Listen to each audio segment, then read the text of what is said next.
The shocking discovery. The great library of the Galactic Council was silent, its halls stretching for miles, filled with glowing data tablets and thick ancient books. Alien scholars from every corner of the galaxy came here to learn about worlds, creatures, and civilizations. But on this day, one scholar held something far more disturbing than a normal text.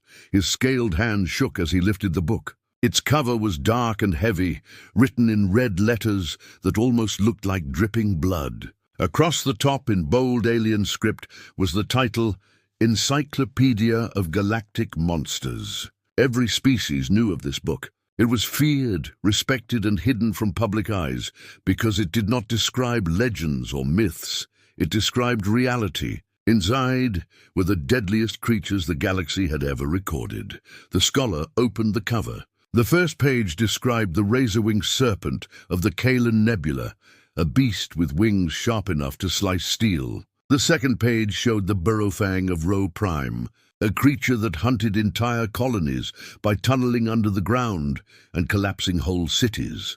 But when the scholar turned to the index, his heart nearly stopped. The book had 50 pages in total.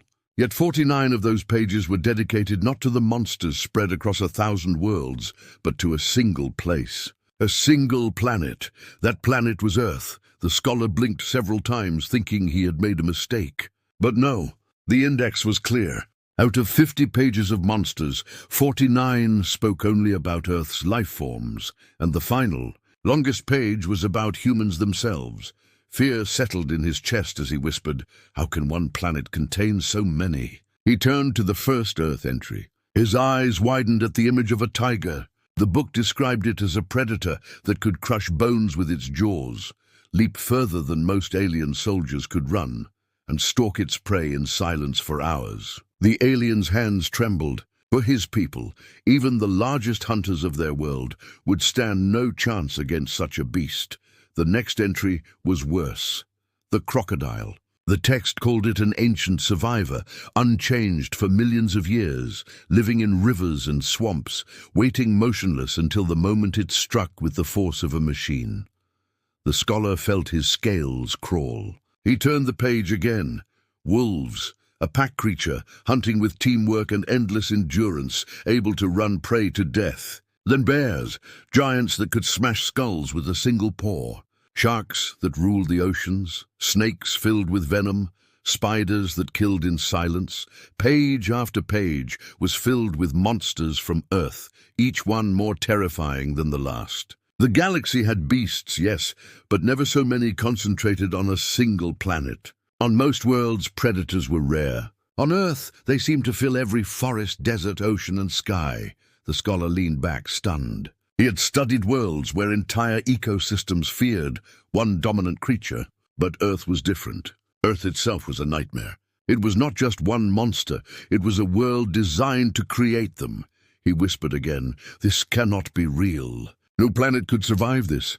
But then, his eyes fell on the final section. The last page was longer than all the others combined. The title read simply, Humans.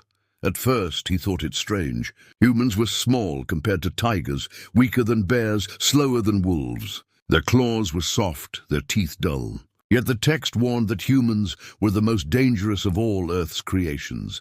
It described their history of surviving freezing ice ages, scorching deserts, endless plagues, and disasters that should have wiped them out. But each time they adapted. Where other creatures perished, humans learned.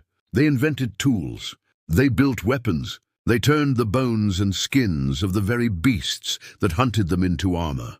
The scholar felt his pulse race. The book described how humans traveled across oceans in fragile wooden boats, reaching new lands where no other species could go. They climbed mountains taller than anything in the galaxy and crossed deserts without water. They tamed fire, carved stone, and built homes in every deadly place Earth had to offer. And worse, they did not stop there. They spread across the stars. The scholar's throat dried as he read a single chilling sentence. If you fight one human, you fight an entire species that remembers. The alien closed the book halfway, his hands shaking so badly the cover almost slipped. He could not believe what he had just read. The galaxy's most respected encyclopedia of monsters had devoted nearly all of its pages to Earth, a single blue planet lost in a quiet corner of the stars. But it made sense now. The galaxy whispered of humans in hushed voices, as if they were legends, as if they were myths. Yet the book revealed the truth. Humans were not myths. They were the monsters that monsters feared.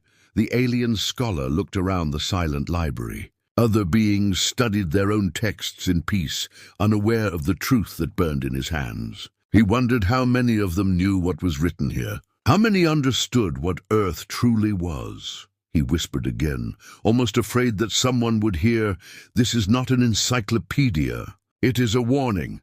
With trembling fingers, he turned back to the final page about humans, knowing that what he would read next could change everything he believed about survival. Power and fear, because if Earth was truly a death world, then humans were not simply survivors. They were something far worse.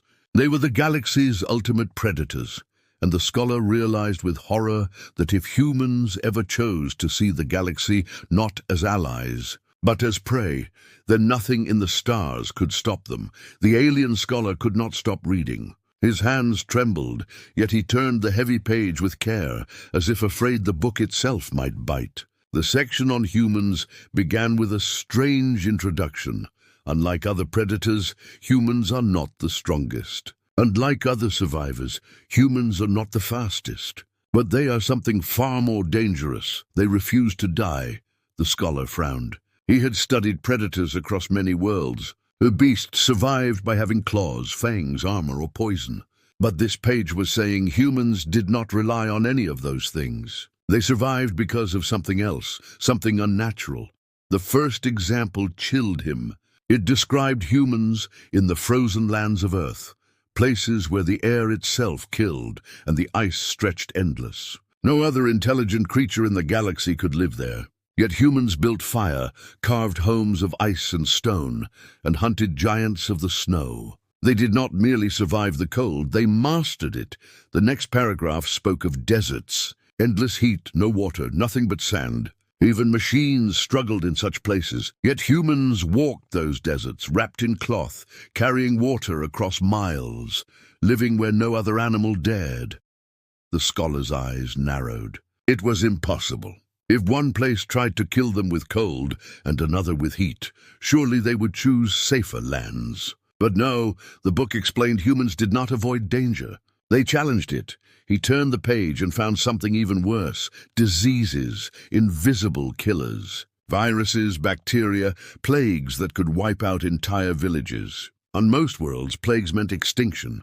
But humans adapted. They grew stronger. Some even carried the scars of old diseases and passed immunity to their children. The text said plainly, even death itself learns to fear humans, for they turn sickness into strength.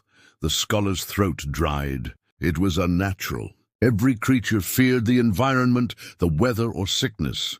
But humans looked at death and found a way to live inside it. Then came the stories of hunger. Humans had crossed lands with no food, no safety. Where most species would fall, they invented ways to gather plants, to trap animals, to store food for years. They hunted in groups, tracking prey for days, never stopping, never giving up. The book described one terrifying fact.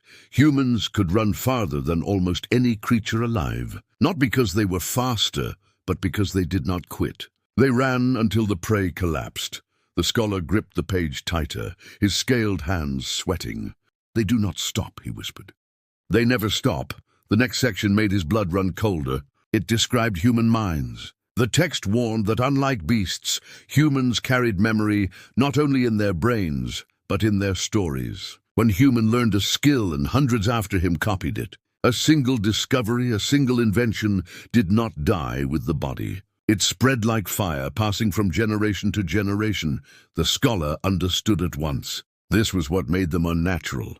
A predator might learn once, but humans never stopped learning. Every mistake became a lesson. Every tragedy became a weapon for the future. He read another chilling sentence. If you kill one human, others will learn why, and they will return. The alien shivered. No other species worked this way. Kill a predator, and its kind would retreat. Kill a human, and more would arrive, armed with the knowledge of how not to die the same way. The book gave examples. Humans built boats of wood to cross oceans filled with storms. When storms destroyed them, they built stronger boats. When floods wiped away their homes, they built higher. When predators killed them, they learned how to hunt predators back. Every time the world tried to destroy them, they came back stronger. The scholar turned another page, and his eyes froze on a picture. It showed humans standing around a fire, holding sharp stones and wooden spears. Around them lay the bodies of giant beasts, creatures far larger and stronger than any one human. Yet together they had brought it down. The words beneath it were simple but terrifying. Humans are weak alone, but together they are unstoppable. The alien's mind raced. His people fought wars where soldiers died by the thousands. Yet this book described humans, small, fragile creatures, who defeated monsters many times their size, not with claws, not with poison, but with unity, and worse. The page warned that humans did not stop at survival. Once they had food, shelter, and fire, they did not rest. They built villages, then cities, then ships that crossed seas, then ships that crossed stars. The scholar's claws tapped nervously against the table. This was not just survival. This was hunger. A hunger to move, to grow, to conquer every challenge. He read the final lines of the page and felt his breath catch. A predator hunts until it is full. A survivor hides until danger passes. A human does both, and then seeks new dangers to test themselves against. Where others see death, they see opportunity. Where others see fear, they see conquest. The scholar shut his eyes for a moment, trying to calm his mind. But the words burned inside his skull. Humans were not supposed to exist. No galaxy should allow such creatures to rise. Yet here they were, walking among the stars, smiling with soft faces, hiding the truth of what they really were. He opened his eyes again and whispered to himself, "They are not natural. They are something else, something the galaxy has never faced before." And deep inside, he knew the next page of the encyclopedia would not bring comfort. It would bring only more fear. Because if humans were truly this relentless, then the rest of the galaxy was nothing more than their next hunting ground. The alien scholar sat frozen, the heavy book resting on the table, as if it carried the weight of the galaxy itself. He had already learned that humans were not ordinary survivors. But when he turned the page, what he read next made his scales rise in terror. The title at the top of the page was simple: Earth. Beneath it, in bold letters, the book gave a chilling description. The planet itself is a monster. The scholar's eyes widened. He had studied thousands of worlds, lush jungles, icy moons, barren rocks. Most had predators, some had dangerous storms. But never had he seen a planet described as a living nightmare.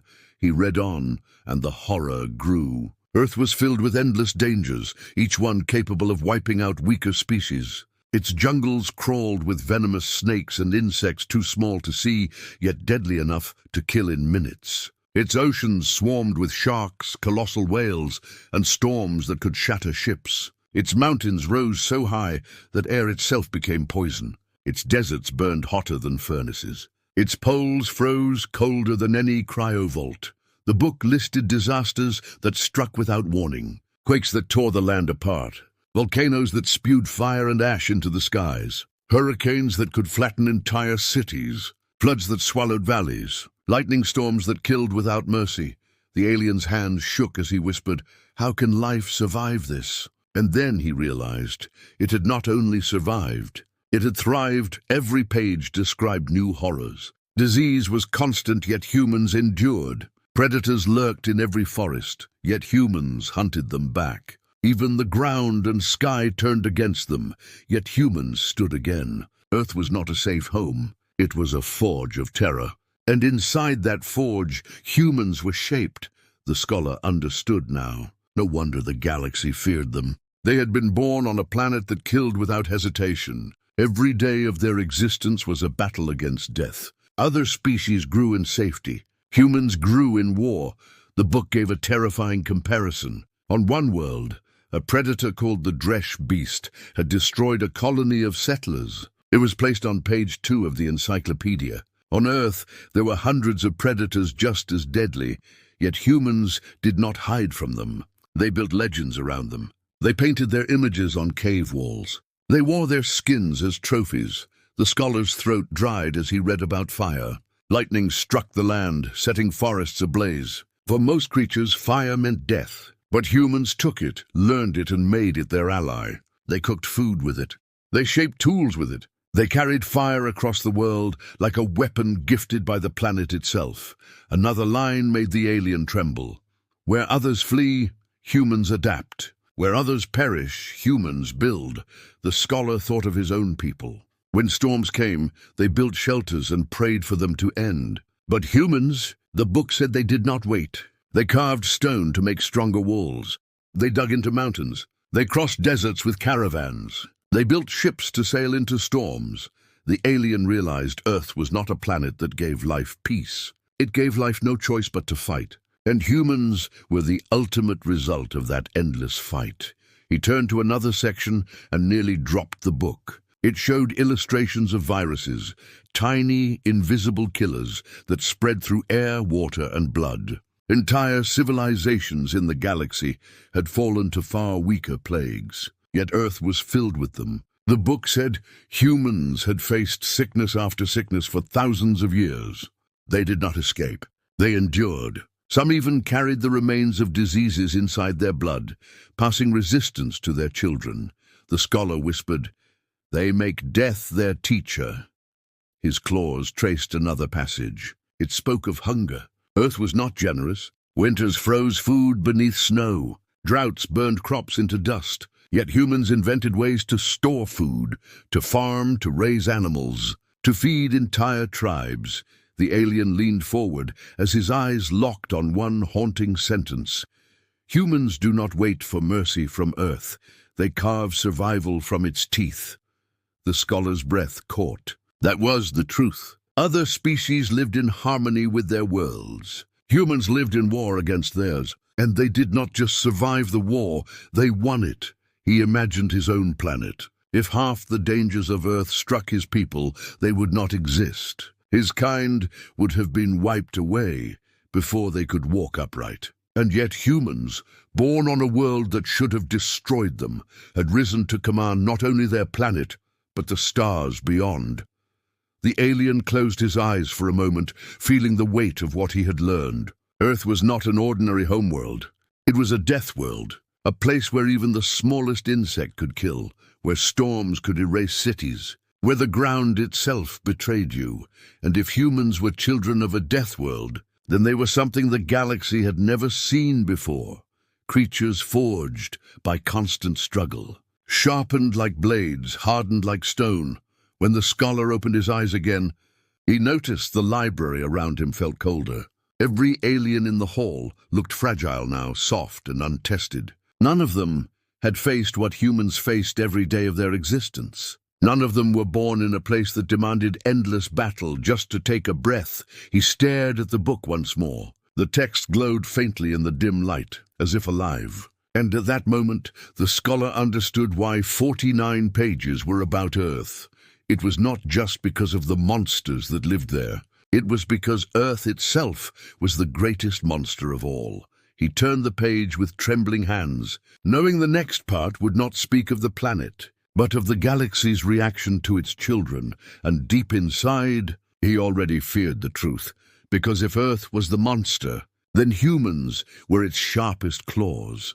The alien scholar closed the book for a moment, his claws trembling. The library's silence pressed against him like a weight. His mind screamed to look away, to leave the encyclopedia locked in its dark corner. But he could not. He knew the galaxy needed to hear what was written inside. Yet he also knew, once the truth spread, it could never be taken back. And soon, it did spread. Whispers of the encyclopedia traveled faster than light. First to the scholar's colleagues, then to councils, and finally to entire civilizations. At first, many laughed. The idea that one planet could hold nearly all the monsters in the galaxy seemed impossible.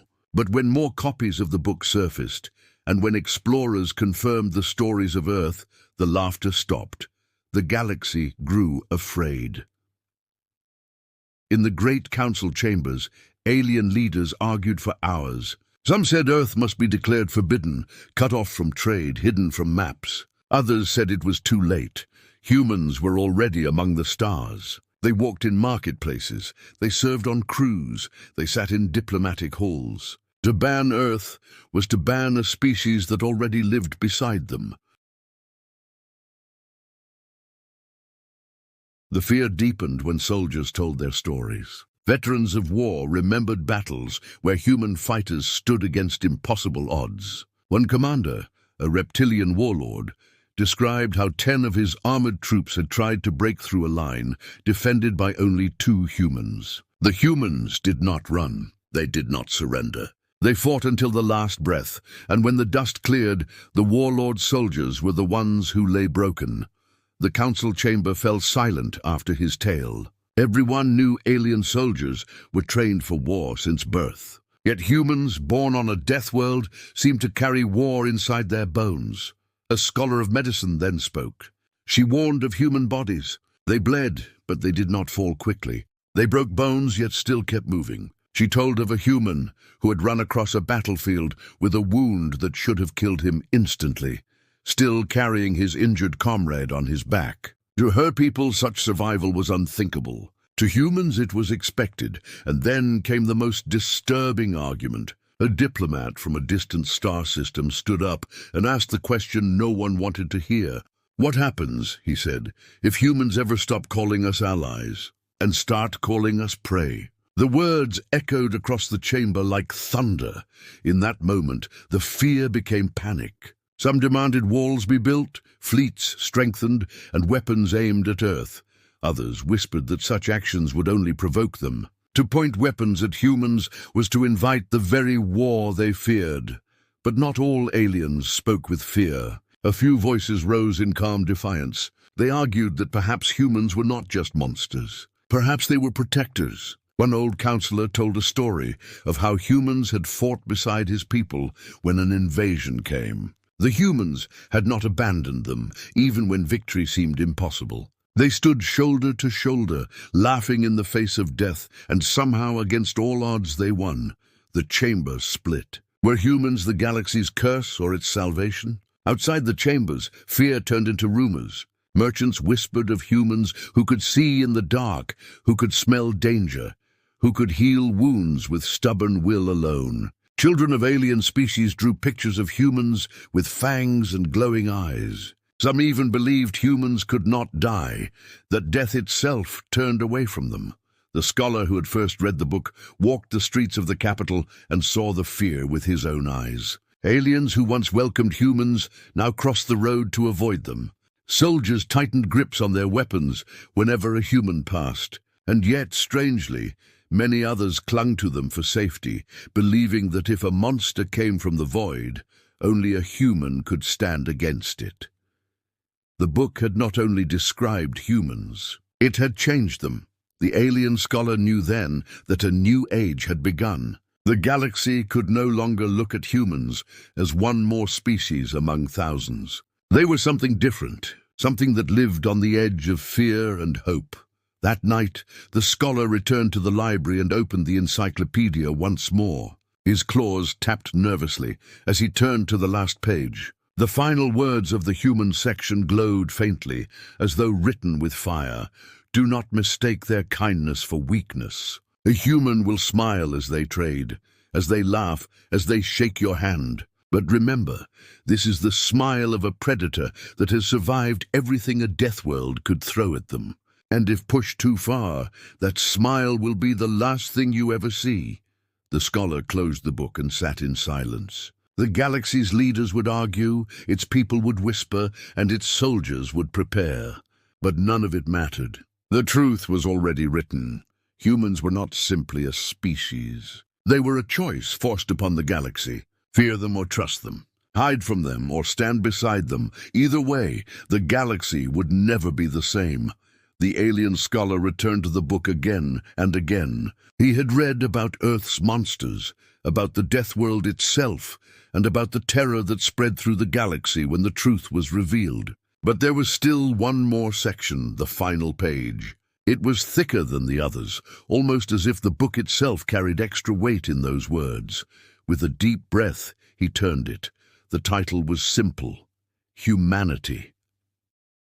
At first, the words seemed strange. They did not describe humans only as killers or survivors. They described them as something more complicated. The first line read, "Humans a paradox." The scholar leaned closer. The page explained that humans were not just predators. They could also be healers. The same hands that built weapons to slay monsters also built shelters for the weak. The same voices that shouted war cries also sang lullabies to children. The same species that conquered Earth's dangers also painted art, told stories, and dreamed of peace.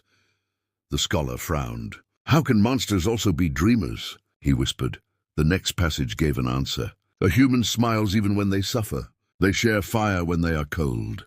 They offer food when they are starving. This is not weakness. It is strength. For kindness on a death world is rebellion against death itself." The alien sat in silence, stunned by the thought. He had always believed survival meant strength, claws, and teeth. But this page told him survival also meant hope, and humans carried that hope like a weapon sharper than any blade. He read on. Humans were described as creatures who built families, tribes, nations. Alone, they were fragile. Together, they were unbreakable. The book warned, if you face one human, you face all of humanity. For their memory binds them, their history teaches them, and their unity drives them. The scholar remembered the debates in the council.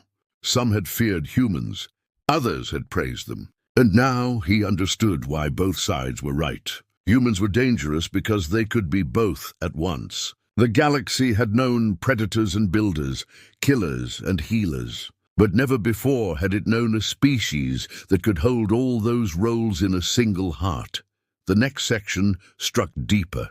It described humanity's endless curiosity. Unlike other species, humans did not stop once they were safe. They searched for more. They climbed mountains not to survive, but to see what lay beyond. They sailed oceans not because they needed to, but because they wanted to know what was on the other side. They flew into space not only to escape Earth, but to ask a question no other creature dared to ask. What else is out there? The alien scholar's throat tightened.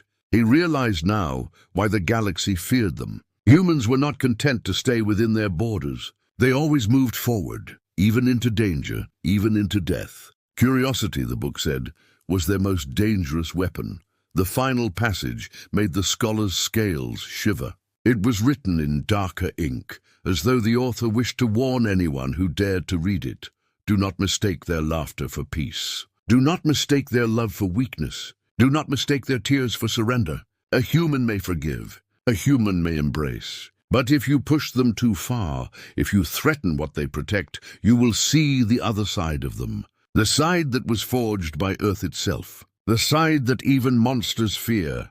The scholar could not breathe. The words seemed to echo through the library, louder than thunder. He imagined the humans he had met before, smiling, polite, speaking softly. He had thought them fragile, but now he saw the truth. Behind their kindness stood a history written in blood and fire. Behind their warmth stood a world that had tried to kill them 1,000 times and failed. He closed the book slowly. His claws tapped against the cover. For a long time, he sat in silence, staring at the glow of the library walls. His people had always believed monsters were born with fangs, with scales, with poison. But now he understood. Monsters could also wear soft skin. Monsters could smile. Monsters could dream, and humanity was proof. He whispered to himself, the galaxy does not fear Earth's beasts. It fears what Earth created. It fears humans. He stood from the table, carrying the encyclopedia in his arms. He knew he had to speak to the council again. He had to warn them, but he also knew there was no way to stop what was already in motion. Humanity had left Earth. They had spread to the stars. And whether the galaxy saw them as friends or monsters, it no longer mattered. The book's final sentence echoed in his mind as he walked through the endless library halls. The galaxy fears monsters, but monsters fear humans. He did not know if it was hope or dread that filled his chest. But he knew one thing with certainty. The future of the stars would not be written by the strongest claws or the sharpest fangs. It would be written by humanity, and the galaxy would never forget it.